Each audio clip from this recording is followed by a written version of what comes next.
সকাল সকাল যাচ্ছি আম পোকাইতে। বাড়ির পাশে এই গাছ দেখি কতগুলো আম পাতায় যে হাড়ি উনে এসেছি।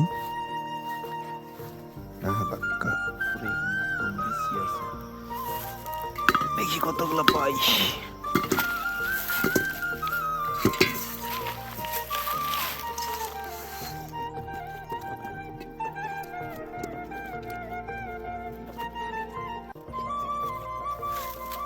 দেখি আপনাদেরকে দেখাবো কতগুলো আম পাওয়া যায়।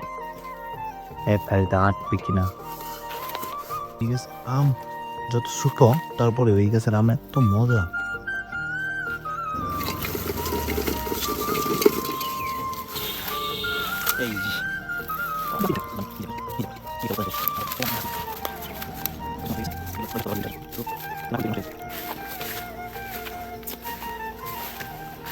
মানে পাতিলাম দেখে আসছি, এখন আবার নিতে আসছে, আবার দেখা যায় আরো মনে হইতেছে আরেক পাতিল হইব। এত পরিমাণ আম।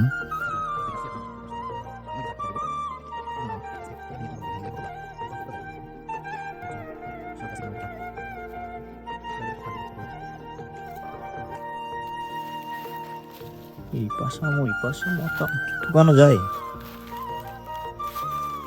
এত আম তো ঢুকানো যায় না। শুনেছি এই গাছ দেখি গেছে আইসা দেখি এই যে এই একটু খেয়া ফেলেছি কিসে জানো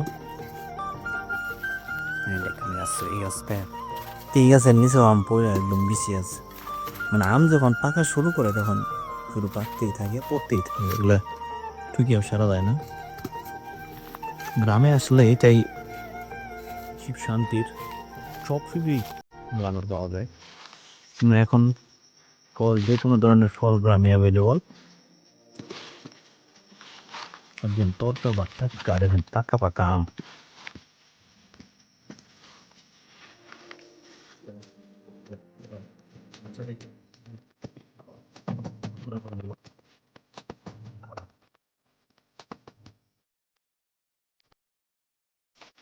এই যে গাছেও অনেক আম করবে, ওই গাছের আম যে ছোট ছোট আমগুলো দেখবেন ওইগুলো কালার হয় না, এগুলো আবার যথেষ্ট পরিমাণ সুন্দর কালার আছে।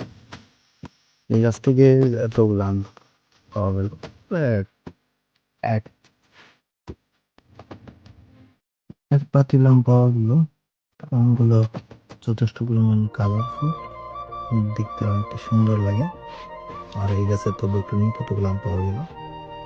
এগুলো এই গাছের, বাট এগুলো আজকের না, এগুলো আগের। এগুলা দেখি কি কিছু বেছে বেছে রাখতে হইব, তো আমি একসাথে খাওয়া যাবো। একটা সমস্যা হইলো যখন ফল পাকা শুরু করে সবগুলো একসাথে পাকা শুরু করে, যেমন লেসু লেসু আম কাঁঠাল। তবে এবার কাঁঠালটা একটু দেরিতে এখনো পাকে নাই, কাঁঠাল পাকা শুরু করে নেই এখনো পর্যন্ত। শহরের দিকে যে কাঁঠালগুলো পাওয়া যায় এগুলো হচ্ছে অনেকেই আগে পেরে রাখে, পেরে এগুলাতে কি বলে এটাকে, জাগ বলে আর কি, জাগ দেয়। জাগ দেওয়ার ফলে আমগুলা কাঁঠালগুলো পাকে, পরে এগুলো নিয়ে যায় শহরে বিক্রি করতে, চড়া দাম পাওয়া যায়, যে কারণে এগুলো নিয়ে বিক্রি করে।